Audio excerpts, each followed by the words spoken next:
Part 2 of the Caves of Ayrshire emphasises the range of purposes to which caves were put, some of which were very surprising.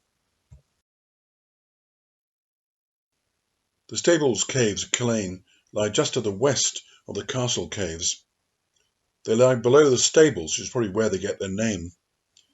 There was a path or track coming down the side of the cliff, and this reached the entrances. There were two doorways originally controlling access, and it seems to have been used for storage for items for use at the castle.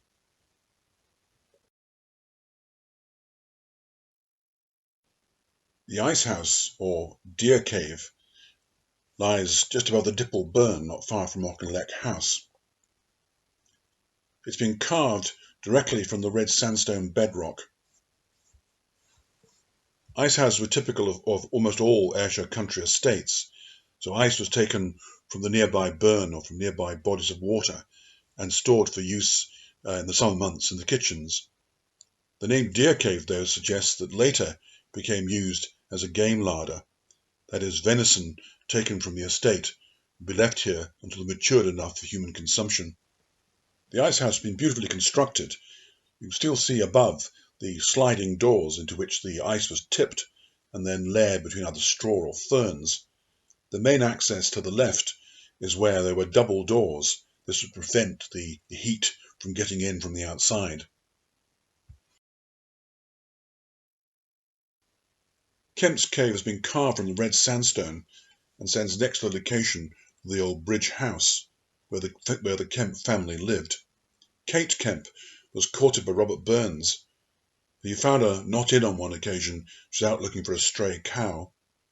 A 19th century record shows that a traveller bought cold milk from here, so the cave was used as a milking parlour. The substantial cave at Peden Head has a large wall which originally seemed to go right up the rock face. Later it was reduced in height, perhaps doubled in thickness, and had an angled roof. It was used by the Kennedys of Peden as a jail. Later it was used as a smithy, catering to the number of travellers heading down to Stranraer. Like the cave at Balcracken Bay nearby, it's become associated with the fictitious Sawney Bean and his family, the cannibals. Later it was used in the 20th century by what we might call a hermit, a gentleman who called himself Snib Scott. He lived here for many years and was kindly looked after by the locals. The cave has two compartments within it and has also a window at one point being blocked up and a single doorway. There appear to have been structures, buildings of some sort, external to the outside wall at one point. Smith's Cave is named after the famous local Ayrshire historian. It lies close to Hunterston Power Station. Little more than a deep alcove with a dry stone wall, probably with an angled roof at one point. Certainly used as a shelter. It may have been in some way related to the practice of taking the peregrines and goshawks for falconry. This area here is known as the Hawking Craig.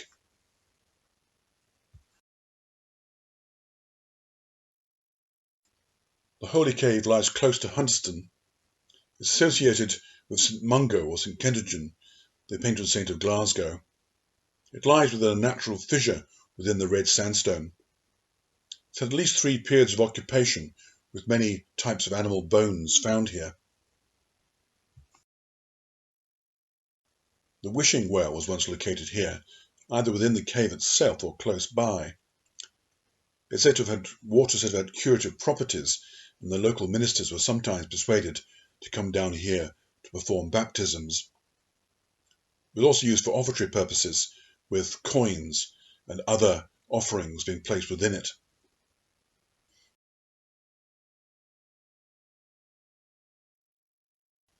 Wallace's cave lay in the Long Glen, close to Minishant in South Ayrshire. It's said that Sir William Wallace took refuge here after a local battle. It's no longer visible. It may be that subsidence has covered it. Records show that it was close to the level of the stream and was clearly artificial from the chisel marks internally.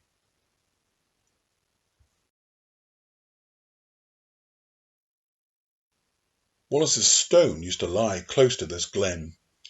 On the stone there is a carved mark that looks a bit like either a sword or a cross. It's said that this is where Wallace lay his sword, which left a mark after it was lifted. It's more likely that the stone is to do with the old Pilgrim's Way running from Glasgow down to Whithorn.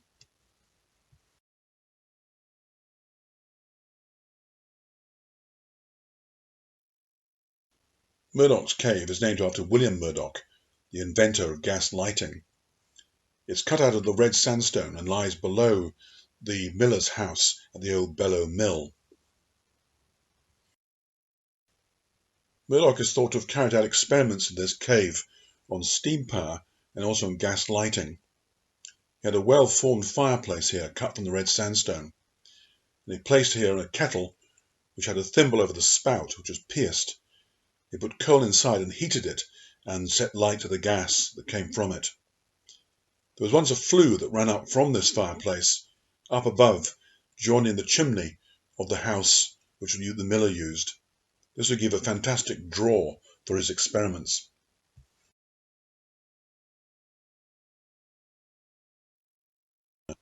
The Ardeer Cave lies close to the site of the old Ardeer house in Stevenson.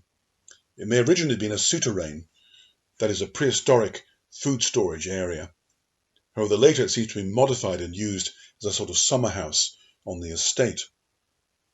It's certainly been partly formed naturally because there's signs of wave action within it as it lies just above the old raised beach. It lay close to the old model steam railway raised up on its concrete bridges, all now abandoned.